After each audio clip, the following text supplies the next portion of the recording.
COVID reminded us just how essential China is to the global supply chain. And as China has grown its economy, its own supply chain, and global influence as an economic leader, the last several decades have been marked by a lot of pressure against that growth, which has unexpected consequences on U.S. retailers. And this is manifested in many different ways.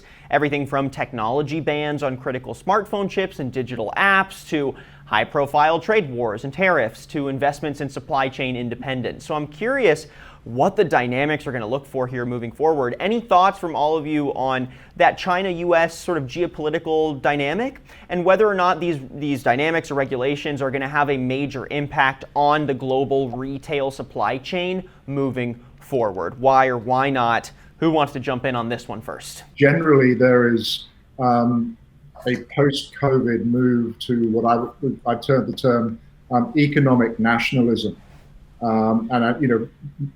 Maintaining the core products for your own use. And I think you've got the added layer of the U.S.-China relationship over the last 4 or 5 years.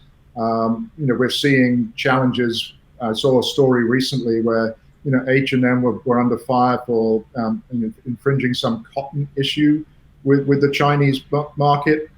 So I think we're going to see a lot more of that. So I think what that will drive is retailers having to look to diversify their source of supply to be able to adapt. If plan A does not work, what is our plan B? And does that come from an alternative source from another region of the world? And I think China is just one component of that. There's various other components to it, but it's such a major player in all of our manufacturing and retail goods supply chain.